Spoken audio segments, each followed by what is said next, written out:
अनुराग जी, ये hit and run वाली policy पर विपक्ष क्यों चलता है? चाहे ईवीएम पर सवाल उठाना हो, फिर ईवीएम में छेड़छाड़ कोई करके नहीं दिखा पाया, एसआईआर के मुद्दे पर हल्ला मचाया, लेकिन अपने साथ किसी को नहीं ला पाया। आप जो आम आदमी है, जो वोटर है, वो इस कैंपेन में आपके साथ जुड़ा ही नहीं।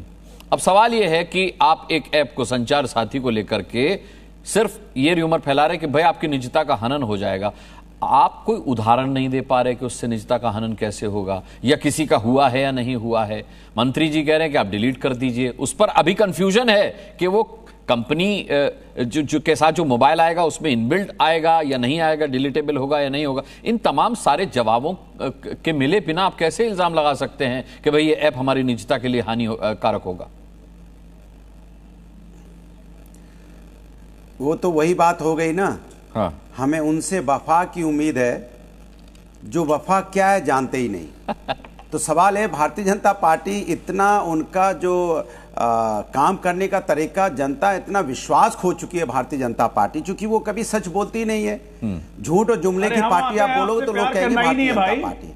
ये झूठ और जुमले वाले लोग प्यार करना ही नहीं, आप प्यार करने लायक नहीं हो। जब कोई बात कहेंगे तो उनकी बात पे विश्वास करेगा कौन? आप बीच में देखो बोल रहे हैं क्योंकि सही जगह हमने मारा है ना चोट। तो सवाल यह है कि भारतीय जनता पार्टी नहीं मारा है, मैं कह रहा हूं आप प्यार करने लायक नहीं हो, हम नहीं प्यार करते हैं आपसे। बीएलओ की मौत, चुप, आपके बीच में नहीं बोला, नफरत नहीं कर रहे, यही बहुत है। आप तो बोले नहीं आपके बीच में। इससे पता चलता है कि आपके मन में चोर है। जो चोर होता है वो शोर मचाता है, तो मालूम ही होगा आपको चोर मचाए शोर। देखिए सवाल ये है, आपने देखा होगा भारतीय जनता पार्टी का, भारतीय जनता पार्टी से सवाल पूछा जा रहा था बीएलओ की मौतें हो रही हैं, बीएलओ इसी देश के नागरिक हैं और अपने हैं, अपना खून है, इनके बारे में आप कुछ बोलते क्यों नहीं, कुछ करने की कोशिश क्यों नहीं करते, एसआईआर में हड़बड़ी क्यों है? तो उसका देखो तुरंत उन्होंने देखा उससे कैसे ध्यान भटकाया जाए विपक्ष का।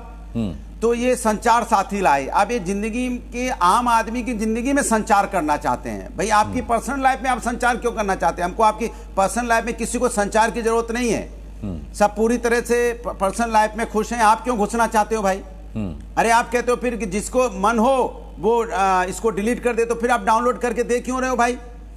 आपको जरूरत क्या है? आप ऑप्शन लगा दो ना, जो चाहे वो डाउनलोड करे, जो चाहे वो नहीं करे। अरे यहाँ तो एक फोन उठा लो तो आपका फोन हैक हो जाता है। आप तो ऐप डाल के देंगे, उसके बाद कह रहे हैं उसको डिलीट कर दो। जब डिलीट करने जाएंगे तो उसके पहले आपने उसमें क्या क्या सिस्टम आपका हैक हो जाएगा, ये कौन जिम्मेदार होगा इस बात का? आप जिम्मेदार होंगे? नहीं होंगे ना। तो आप पूरी तरह से, आप जो आपने कहा है आज तक जो कहा है, नोटबंदी में आपने यही बोला था ना, आतंकवाद खत्म हो जाएगा, काला धन खत्म हो जाएगा, देश सुरक्षित हो जाएगा, देश घर घर में खुशहाली आ जाएगी, काला धन वापस आ जाएगा, सब में बट जाएगा, और जो काला धन बाहर रखा है वो देश में आ जाएगा। काला धन तो छोड़ो, गोरा धन भी चला गया यहाँ पे, व्हाइट मनी वो भी चला गया। आप काला धन लाने के बाद आतंकवाद खत्म हो जाएगा। खत्म हो गया आतंकवाद? कभी यहाँ पहलगाम की घटना होती है तो कभी गोरा धन कौन सा चला गया? क्या खत्म हो गया?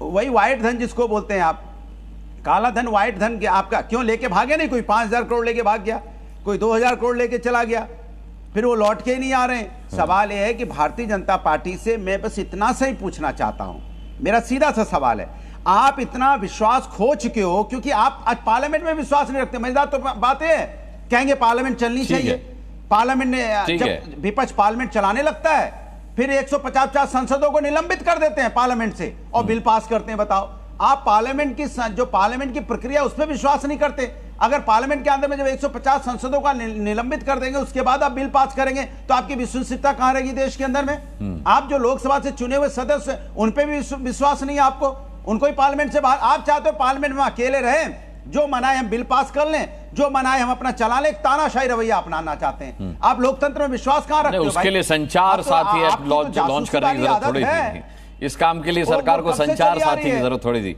ठीक है, इस पर एक काउंटर अजय आलोक से लेता हूं, फिर पवन दुग्गल जी से मैं जानूंगा। एक बहुत अहम सवाल पवन जी से हम पूछेंगे, साइबर एक्सपर्ट है हमारे साथ। लेकिन डॉक्टर अजय आलोक, पहले आपका जवाब इस पर। देखिए, भदौरिया जी का जवाब देने का कोई मतलब नहीं है, क्योंकि ये अगर आप आम पूछिएगा तो इमली बोलेंगे। अच्छा, आप संचार साथी की बात कर रहे थे, संचार साथी का एक शब्द भी इन्होंने नहीं बोला, लेकिन दाएं बाएं आएं बाएं, आतंकवाद, नोटबंदी, तो फलाना, तो ढिमकाना, तो पार्लियामेंट, क्या क्या बोलना शुरू कर दिया। अरे अक्लमंद आदमी, ये एप्पल फोन यूज करते हो? अमेरिकन मेड होता है, इसमें ऑलरेडी इंस्टॉल्ड होता है एप्पल का सॉफ्टवेयर, इसमें इंस्टॉल होता है माइक्रोसॉफ्ट का सॉफ्टवेयर। एक मिनट एप्पल का सॉफ्टवेयर इंस्टॉल होता है, माइक्रोसॉफ्ट इंस्टॉल होता है, हर कुछ इंस्टॉल होता है और सबका कंट्रोल सेक्शन रहता है एप्पल के अमेरिका में। तो आपके निजता का हनन तो सबसे पहले आपका फोन यूज कर रहा है, यूज करना होगा। नहीं आपको उसमें दिक्कत नहीं है, जो 15 साल से यूज कर रहे थे। व्हाट्सएप यूज कर रहे हो उसमें दिक्कत नहीं है, ट्विटर यूज करोगे उसमें दिक्कत नहीं है, इंस्टाग्राम यूज करोगे उसमें दिक्कत नहीं है।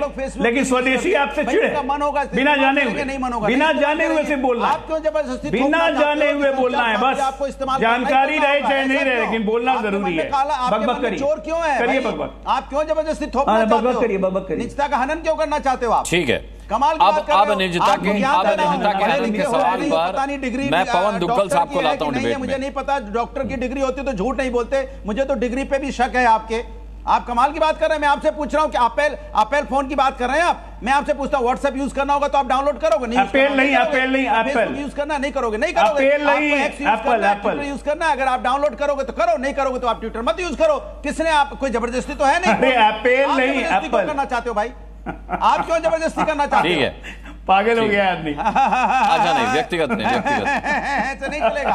आप देश के अंदर में है जवाब नहीं है। ठीक है, पवन दुग्गल जी, अच्छा ठीक है, अब सुन लीजिए, अनिल यादव जी और अनुराग भदौरिया जी, करने से आप अजय आलोक जी, अच्छा ठीक है, पवन दुग्गल जी हमारे साथ साइबर एक्सपर्ट हैं। पवन दुग्गल जी, मुझे ये बताइए कि अभी कंफ्यूजन ये है कि भाई संचार साथी ऐप मोबाइल के साथ आएगा, यानी ऑलरेडी प्री इंस्टॉल्ड होगा, ऐसी शर्त में भी, और अगर हम उसे इंस्टॉल करने के लिए स्वच्छंद है, माने हम चाहें तो इंस्टॉल करें चाहें तो ना करें, तो क्या मतलब इन दोनों ही शर्तों में किसी तरह से निजता के हनन का खतरा है, जो कि साइबर क्राइम से प्रोटेक्शन के लिए ही अप्लाई जा रहा है, उस पर निजता के हनन का सवाल उठाया जा रहा है। ये कैसे पॉसिबल है सर? देखिए, ये केवल ऐप है जो एक पब्लिक यूटिलिटी कंज्यूमर उपभोक्ता की साइबर सुरक्षा के संरक्षण के प्रति समर्पित ऐप है जी। तो ये ऐप सरकार की डिपार्टमेंट ऑफ टेलीकम्युनिकेशंस ला रही है। हाँ। उसके टर्म्स एंड कंडीशंस पढ़ेंगे तो वो स्पष्ट तौर पर कह रहा है कि हम रीजनेबल सिक्योरिटी प्रैक्टिसेस और प्रोसीजर्स अपनाते हैं। हम आपका डेटा किसी और के साथ शेयर नहीं करते हैं। हम आपका डेटा कलेक्ट करने से पहले आपको बताते हैं ताकि आपको एडवांस नॉलेज हो जाए। तो ये टर्म्स एंड कंडीशंस बहुत क्लियर है कि आपका डेटा आपके इजाजत के बगैर नहीं लिया जाएगा। लेकिन जहां दूसरी ओर आप रीजनेबल सिक्योरिटी प्रैक्टिसेस की बात करते हैं, रीजनेबल सिक्योरिटी प्रैक्टिसेस कौन सी हैं उस पर क्लैरिटी अभी नजर नहीं आती। देखिए, क्योंकि अब टेक्निकली तो हर प्रकार की ऐप से कोई ना कोई जानकारी आप इकट्ठा कर सकते हैं, लेकिन सरकार को इस ऐप के द्वारा ही आपसे जासूसी क्यों करनी है?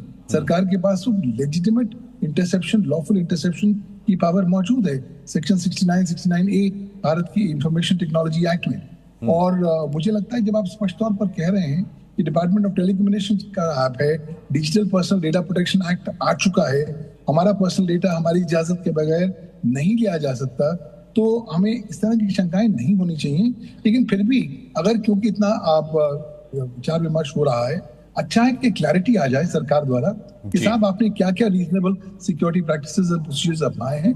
दूसरी बात, जब आप उसकी परमिशंस को ध्यान से देखते हैं तो ये बात बहुत क्लियर है कि जब आप संचार साथी ऐप को डाउनलोड करते हैं या यूज करते हैं तो आप परमिशन देते हैं अपने कैमरा की, अपने SMS की, अपने कंटेंट की, तो तमाम सारा जानकारी जो आपके पास आपके फोन पर है उसकी अगर आप परमिशंस दे रहे हैं तो परमिशंस का इस्तेमाल तो किया जा सकता है। अब कौन एक्सेस करेगा, कौन नहीं एक्सेस करेगा, क्या रीजनेबल सिक्योरिटी प्रैक्टिसेस होंगे, उस पर जितनी ज्यादा क्लैरिटी आएगी उतना ही मुझे लगता है लोगों के हृदय में भी ज्यादा क्लैरिटी आ पाएगी। ठीक है।